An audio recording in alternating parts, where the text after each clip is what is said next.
Broadcasting from the business capital of the world, this is the Podcast Business News Network.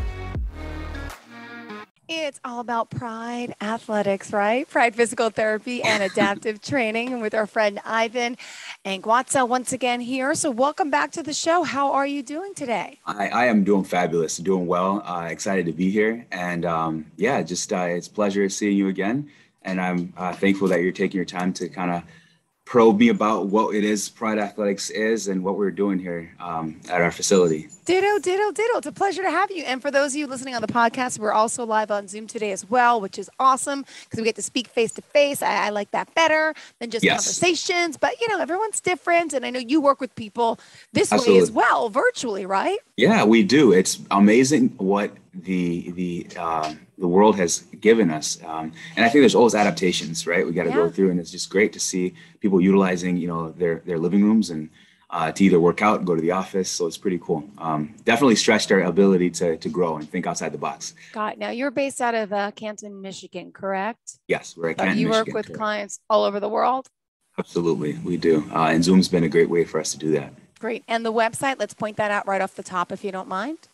PrydeAthletics.com. And then for the physical therapy side is PrydeDPTs.com. And it's spelled Pryde. Yes, Just point that out, right? Yes, Pryde, correct. All right. So let's do a little recap, I guess, to start here of what Pryde is exactly. Tell us a little bit about your company and yourself, please. So Pryde Athletics, we're just always curious about people's potential, what people can do. And a lot of times we have these limitations on ourselves on or whether it's a diagnosis or just internal insecurities. But we're really curious to see, how it is that people can really rip up, the Band-Aids proverbially and really achieve the highest and maximal and optimal health potential, whether it's through physical therapy, or performance or wellness. It's just one of our things. And more people are walking around at 25%. Yeah. And when they get a little bit more in their gas tank, they feel good. And it's amazing to see that happen. So that's just the basically, gist of it. Aside from, based on limitations or diagnosis, we're willing to help people get to that maximal and optimal health. Great. And so would you mind explaining your mission exactly? What is the mission here, Ivan?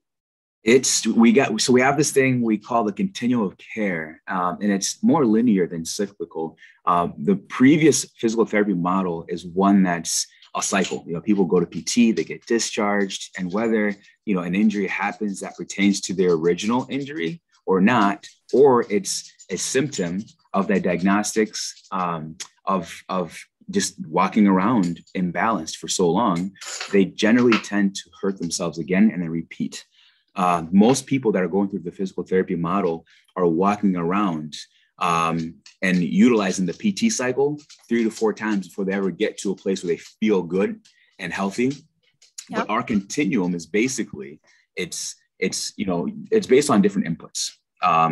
So wherever you're coming in, whether it's for PT, there's an acute injury, whether it's post-rehab, you went to PT and were discharged, but not healthy yet, performance or wellness, there's an input. And based on your input, we put you into this continuum that then builds on your starting point.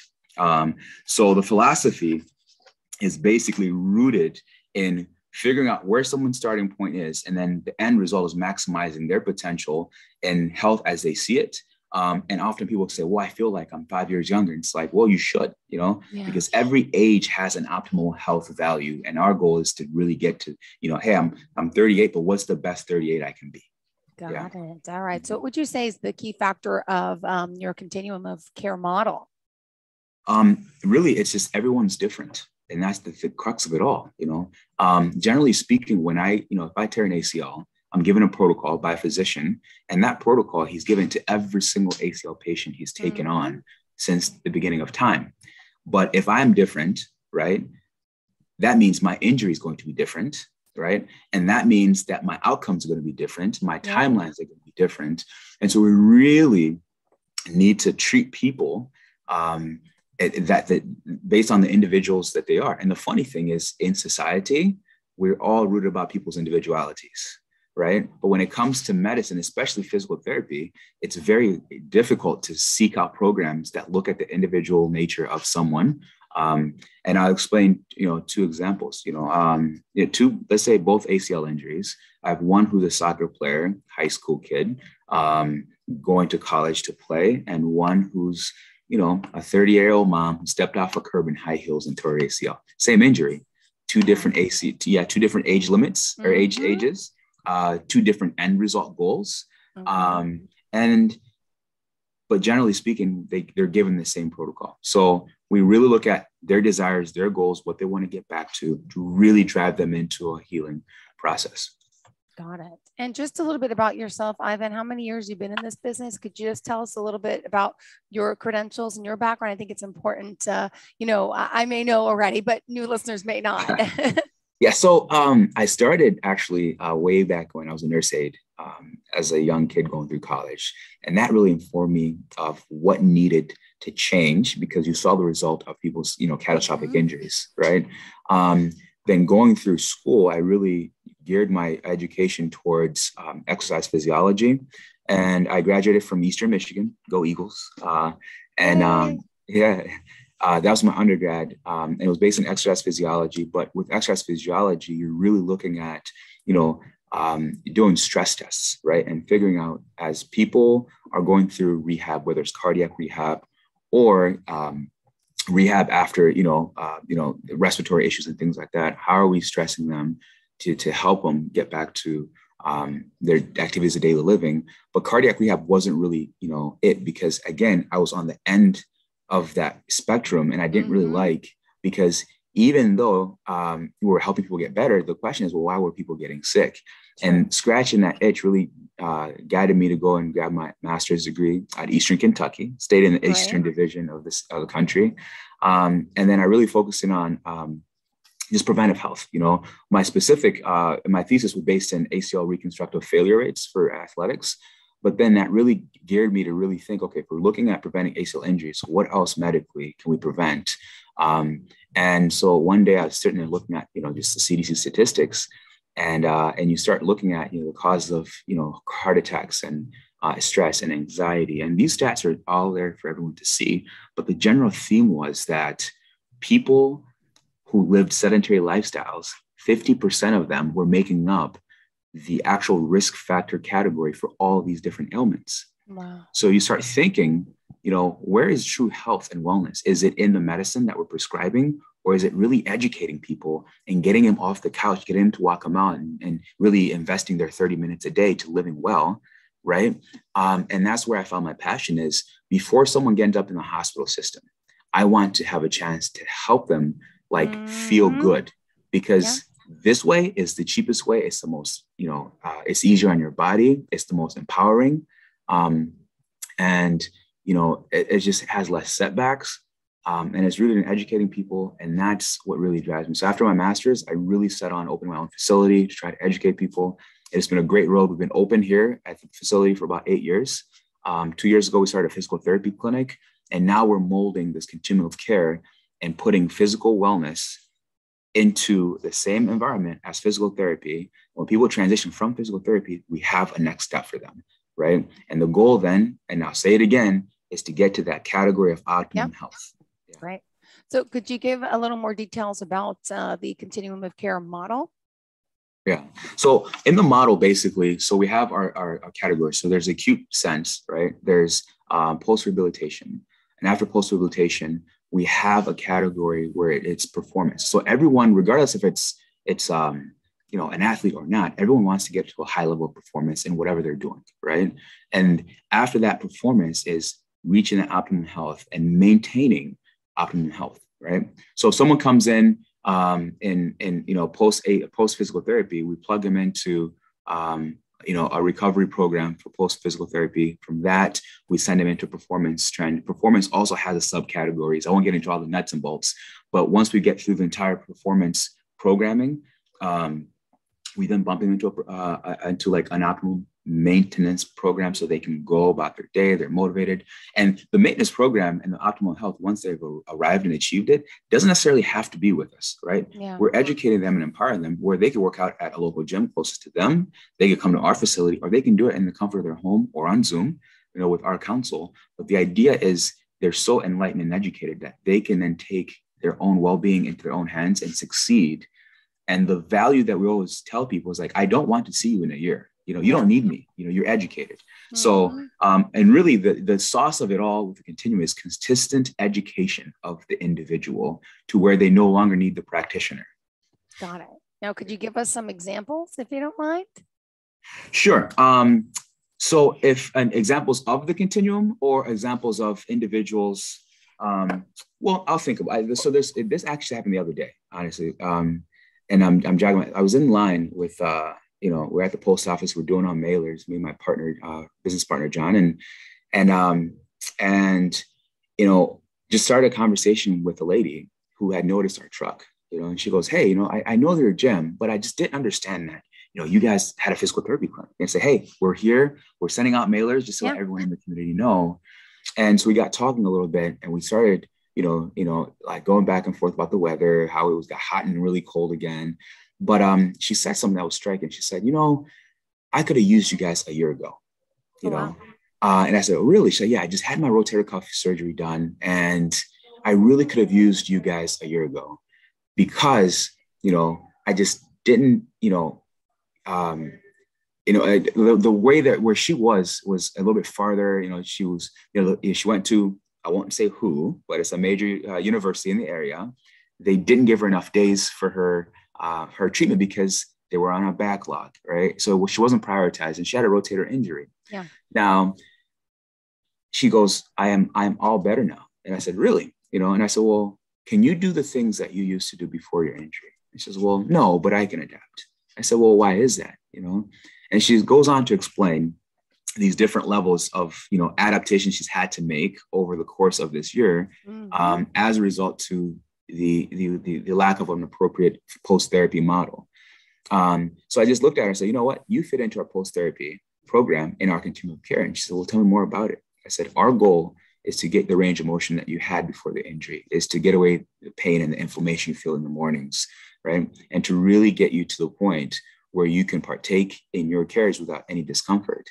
And it was crazy because another lady was listening. She goes, "Hey, can I have a card?" So we ended up giving out these cards based on the idea that, after physical therapy, people didn't know that there was a next step, right? Mm-hmm. And it's something that, we kind of in that instance learned that, yes, people know that there's a physical therapy clinic. There's one on every corner, right? Yes, people understand that, physicians refer PT, but then who does the PT refer to, right? And if someone isn't 100%, it's almost immoral to just send them on their way, hoping that eventually they're going to get better. So that's kind of the examples in society. People just don't know and are looking for that next step. And we've kind of found a niche in offering a service that gets people to the finish line. And the cool thing that we want to really push for is, how do we get the insurance companies to cover this next step? Now, let me ask you this. That's a good question, because now some of this is covered by insurance, right? Yeah. Depending on how does that work? And that's also another issue some people may have, right? But do you also work with out-of-network plans as well? Yeah, so we do work with out-of-network plans, but the huge issue there is, the pre-authorizations. And the sad thing in that is sometimes someone needs 6 to 8 weeks of sincere therapy, but they're only getting approved 4 visits at a time. Yeah. Right? And the person who's approving the visits is a 26-year-old analyst, whose goal is to stick to the numbers, but doesn't see the person. So that goes back to that. And that goes back to that individuality thing, where treat every person differently based on their abilities or their goals. Right. Yeah. That's crazy, though. If insurance would cover everything, I don't understand. It's just so bizarre. It is. It should make sense, though, right? It does. Yeah. But it's just, it's almost done backwards in the sense, and another example that I can really point to is, if you have an injury, how many times does it take you to go to the physician and get an MRI? We'll try physical therapy first, and, let's do an X-ray. And the reason, that is so important is most injuries are soft tissue injuries, and they won't show up on X-rays. But by going through physical therapy, are you creating more injury or are you not? right? So it's a problem that we need to save, or we need to fix as it pertains to the insurance companies. But that's out of my pay grade. So Yes, right. Oh yeah. my gosh. Oh my gosh. All right. So did you want to discuss a little more about that, or did you want to go on to the continuing, as you say, is a pilgrimage of sorts? I mean, there's a lot to our notes today, so I want to make sure we're getting to everything, Ivan. No, so we always say it's a pilgrimage of sorts because it's this ever evolving process, and it does not end.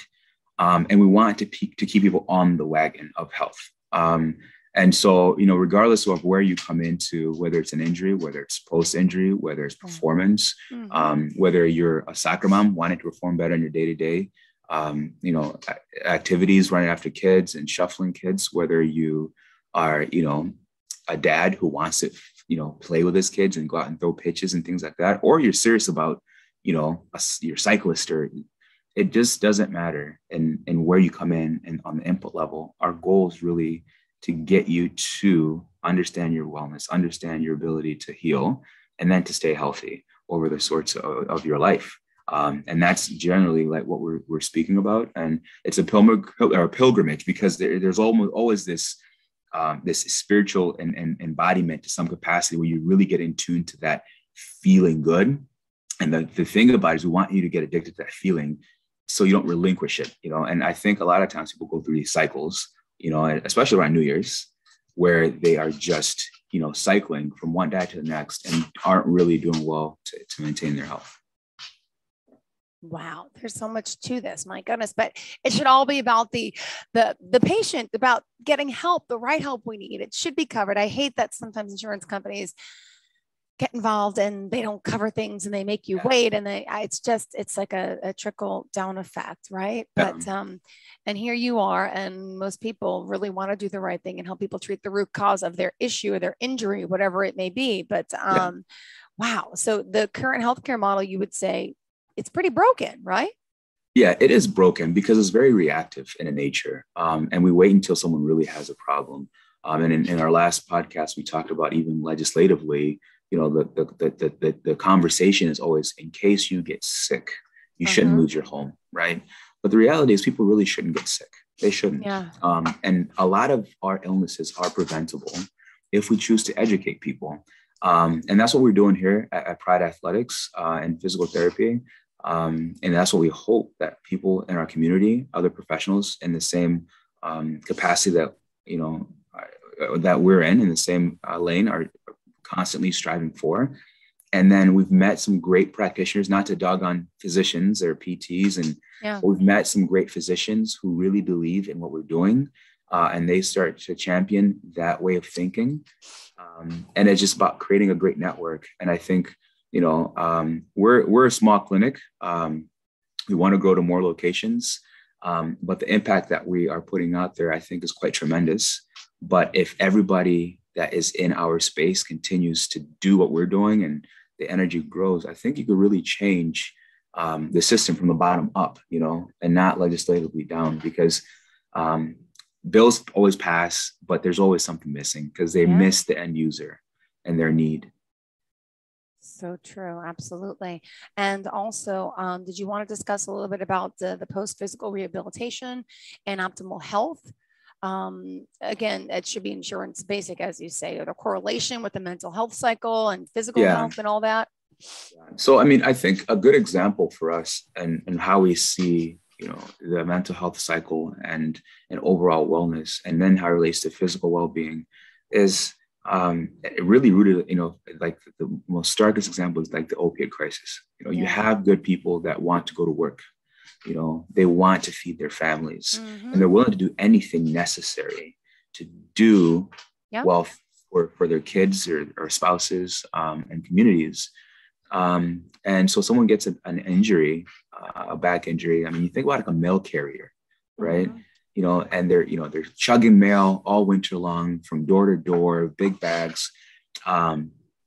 But when they get injured, we prescribe opiates to manifest, to mask the pain. We don't go to the root cause of what the pain is.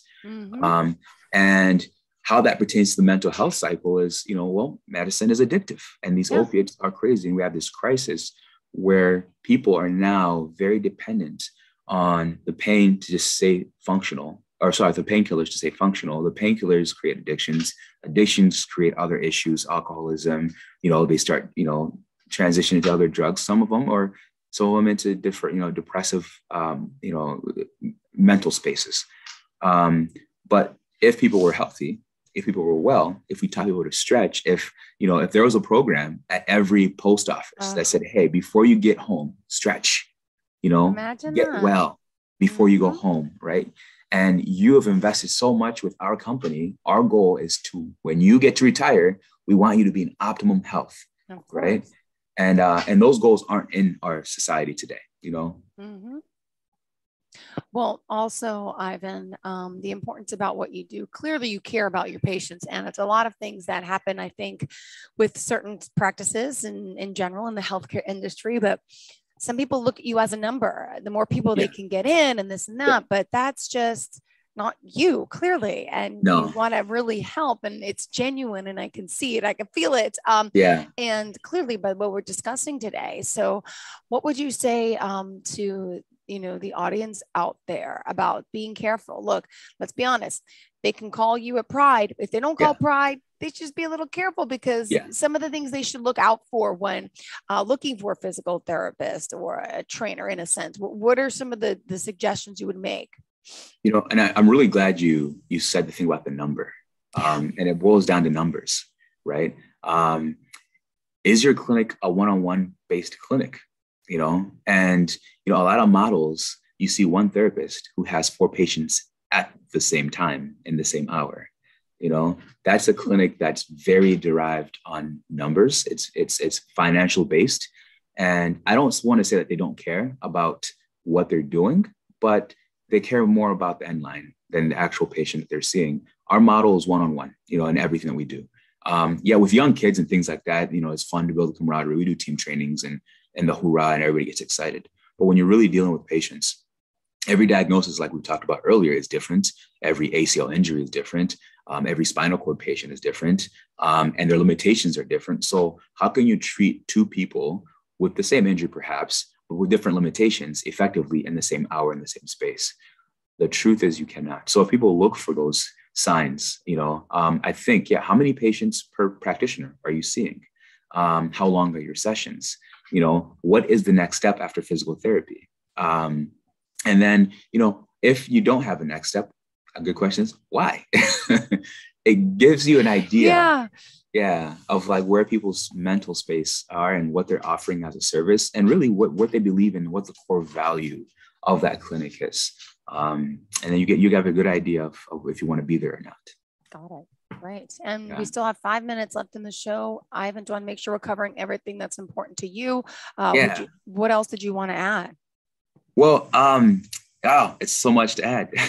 You're like, it's just, I think if people would really look into, their space, their life, we always say that, we're always a victim of our environments. That is also true. That's true, in an emotional sense, but that's really true in the physical sense. I briefly mentioned about the careers of people and being, and reaching or striving for optimal health, as they progress and age through their careers, with the goal of getting to retirement as healthy as possible, so you can really enjoy retirement. So what I would ask people is to really look at, the things that they do generally every day at work, and are these things leading to muscular imbalances? Are they leading to back pain and shoulder pain? And it could really be simple as sitting at a desk, holding the phone like this, and then typing, right? Yeah. And, you're always wondering, well, why do I have this neck pain? I mean, it's because you're consistently subjecting yourself to this environment, right? And we have different adaptations, like, holding the phone with this as we're multitasking, to these things that start creating different, rivets in our physical structure. But we just go about it every day, and we're very in tune and very comfortable thinking that as we age, we should be hurting. And that's not true. There's optimum health for every single age. You will always be. And we have to seek that optimal health, and we have to educate people that feeling good is something that's literally sometimes 6 to 8 weeks away, and it's achievable. and you can do it. And that's kind of what we preach here and why we're here to help. Oh, wonderful, Ivan. And if we want to get in touch with you, give us your contact information, please. Oh man, so we have this cool app. It's called Pryde Athletics. You can actually download it. Yeah, talk about the app, because that's also very unique too. So, that's so cool. We have time. Go ahead. Yeah, I'm excited. I'm glad that you asked. I'm really glad. So this app is something that we developed a while ago just to get people into boot camp classes, so that we wouldn't have to sit on the phone and book, right? But the cool thing about when it is really it creates an opportunity for our fitness classes. For if you have an impulse, hey, I want to go to a health class, use Google the app. It's in the Google Play Store. It's also downloadable in the Apple Store. It's Pryde Athletics, and you could download it. And we always say you now have the schedule in your hands, so it's your power. You're in control. Yeah. So once you click go, you're committed. We will see you, right? And so that it's downloadable through the app stores. We also have our website, prydeathletics.com, and then for physical therapy, prydept.com. And just any of those sites, you'll be able to come in and see our philosophy, look at the staff. And we also have a segment where in the Google, if you Google us on Google, where you can kind of see the pictures of the facility, see what we're doing, videos. And we have a sweet Instagram account too. Our Instagram, I think, is the best because we can do reels and we're acting silly. Awesome. You get a good idea of like who we are as people, personalities too. So. Well, we love it. We love it. We love it. And how does it work if someone does want to set up an initial conversation with you? Yeah. Would you mind sharing that? Yeah. So just call us. It's 734-895-1901. And that's the best way to reach us. You will meet an amazing young lady named Kristen, and she will set you up with everything, whether it's physical therapy, fitness consultations. Yeah, she is the face. So we appreciate her. So. Great. And then closing today, how do you want to leave off with your listeners, Ivan, about Pryde and what you all can do and how you service so many and really care? Yeah, I mean, we do, but it's just, I think this question of, going back to that curiosity factor, when's the last time you really felt good? And you just really think about that question. And when is the last time that you really felt your best? You can really, look at stress, anxieties, insecurities, and then, ask yourself the second question. If you really committed the next 6 to 8 weeks, how much of your physical stress, how much of your anxieties, and how much of your insecurities would be alleviated if you felt well, and it's just that simple, and if you're curious about that, you got to give me a call because we're really excited to help. Great. And tell us one more time how we can get in touch with you before we go. Hey, call us 734-895-1901 and check out our Instagram too. It's a pretty fun space. Beautiful. Thank you so much, Ivan. You have a great day. And thank you, too. All of our listeners and viewers, have a great day as well. Looking forward to the next time we speak at Pryde. Thank you, Ivan. Are you looking for even more of the podcasts and hosts that you love? The Podcast Business News Network is proud to announce that you now have even more ways to listen live. Check out the MyTuner Radio, online radio box, and Simple Radio apps on iOS and Android, or find us online. Search for Business News Network on mytuner-radio.com or search Podcast Business News Network on streama.com and onlineradiobox.com/US. Take your podcast on the go and don't miss a minute of the action.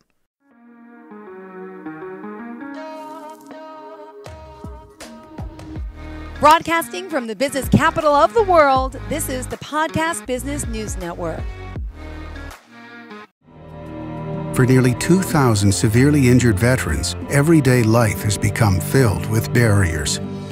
Day-to-day simple tasks can become pretty daunting. I have to carry my chair up 2 flights of steps or have somebody do it for me. What scares me the most is just the falling. When I'm struggling with my house, I think, to have that one great barrier just knocked down, it's crucial.